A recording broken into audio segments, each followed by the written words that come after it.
West Indies group পর্বে 4 match জিতে super 8-এ উঠলেও ইংল্যান্ডকে অপেক্ষা করতে হয়েছে, শেষ পর্যন্ত তাকিয়ে থাকতে হয়েছে অস্ট্রেলিয়ার দিকে।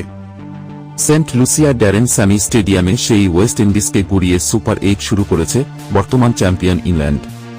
ফিল সল্টের 47 বলে 87 ও জনি বেয়ারস্টোর 26 বলে 48 রানের ইনিংসে ওয়েস্ট ইন্ডিজের দেওয়া 181 রানের লক্ষ্য ইংল্যান্ড পেরিয়ে যায় 8 উইকেট ও 15 বল বাকি রেখেই। রান তারায় জস বাটলারের সঙ্গে সল্টের উদ্বোধনী জুটিতে পাওয়ার প্লেতে 58 রান সহ মোট 67 রান ওঠে। পাওয়ার প্লেতে বাঁহাতি স্পিনার আকিল হোসেনকে নিরাপদে পার করেন তারা। শেষ পর্যন্ত অফ স্পিনার রোস্টন চেজের বলে বাটলার এলবিড ব্লু হলে সেই জুটি ভাঙে। চেজ ডানহাতিদের বিপক্ষেও ভালো করেন, তবে উইকেটে দেখা পায়নি ওয়েস্ট ইন্ডিজ। বাঁহাতি স্পিনার গুরাকেশ মতি ও মাঠের বাতাসকে মাথায় রেখে বাঁহাতি মঈন আলীকে 3-এ পাঠায় ইংল্যান্ড। আন্দ্রে রাসেলের শট বলে মঈন ধরা পড়েন।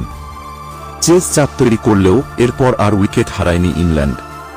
গত ডিসেম্বরে ওয়েস্ট ইন্ডিজে টানা 2টি সেঞ্চুরি পাওয়া সল্ট 50 করেন 38 বলে।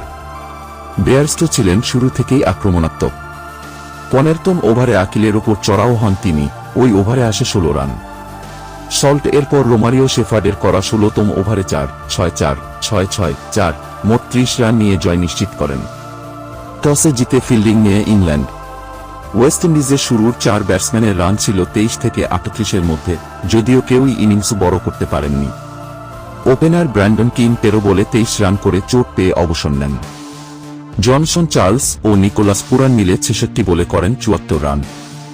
পাওয়ার প্লেতে 54 রান এলেও পরের 8 ওভারে আসে মাত্র 63 রান। অধিনায়ক রোভম্যান পাওয়েল 15তম ওভারে লিয়াম লিভিংস্টোনকে 3 ছক্কা মেরে মোমেন্টাম এনে দেন, তবে পরে 20 রানে থামেন। নিকোলাস পুরান ও আন্দ্রে রাসেলের উইকেট হারিয়ে গতি হারায় ওয়েস্ট ইন্ডিজ। শেরফান রাদারফোর্ড 15 বলে 28 রান করলেও দল তুলতে পারে 180 রান।